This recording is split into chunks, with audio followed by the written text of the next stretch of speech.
Javed Abdi Foundation, JAF, which also stands for Journalism, Advocacy and Fun. Please subscribe to the channel, press the bell icon, like, comment, and share.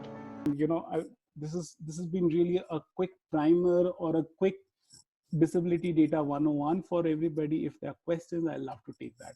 And I'm sorry if I've exceeded time. Thank you, Ankit sir. So, since we are already running short of time and we want to get as many questions answered, तो मैं सीधे सीधे आपसे जो questions हैं वो पूछ लेता हूँ. So, सबसे पहला सवाल जो पूछ रहे हैं हमारी एक young I've actually met her.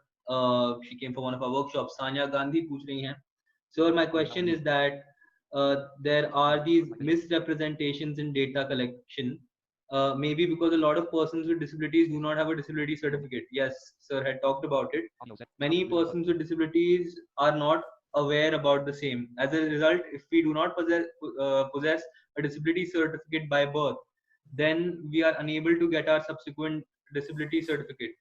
Moreover, in a country like India, we need to present a concrete documentation to prove that a person possesses a disability. So, how do you make sure all people with disabilities have access to their disability certificate?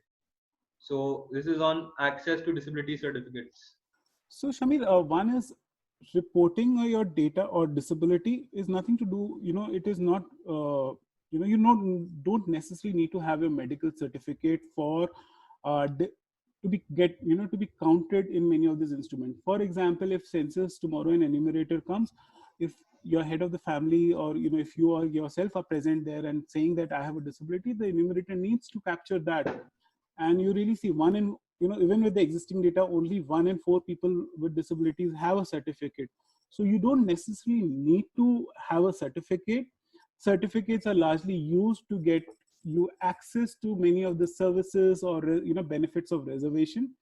But in case anybody is not counting you in for, say, in the upcoming census, and they saying, show me the certificate, and you do not have it, I think they are violating this.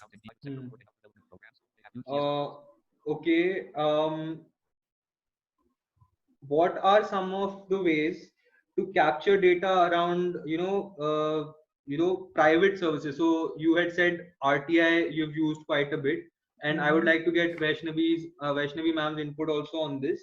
Okay, how do you get data from private? Since you are working in the corporate as well, so how do you lobby using data with corporate and private services, and what is the best way to use this data that you can get to lobby with the private sector? So, sir, then ma'am.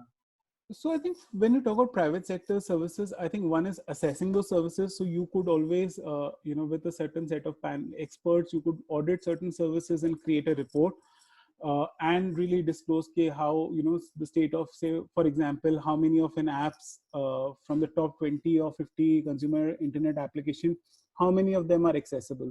So that is one way of collecting data.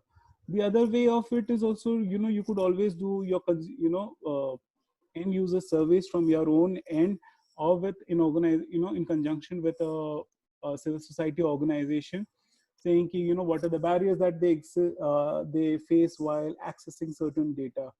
So I think you could do some of this by your own, and as long as you're ensuring that the methodology is scientific enough, you have enough representation, I think that data is also very valid. So yeah, I think that's one way of kind of looking or tapping into the private sector. Thank you so much, sir. Ma'am, do you have any inputs on that answer?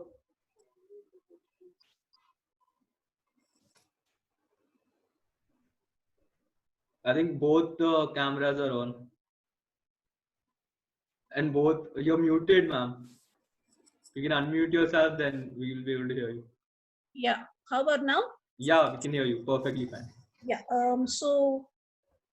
How do we get data from private sector? I'd say the easiest would be through annual reports of companies. You make it necessary for a self-declaration. Like even for NGOs, there's something called the Credibility Alliance, in which you have certain best practices which you have to declare in your annual report, even if you're just an NGO. Things like how many times did you meet, and what is the difference between the person getting the highest salary in your organization versus the lowest salary, and various metrics like that.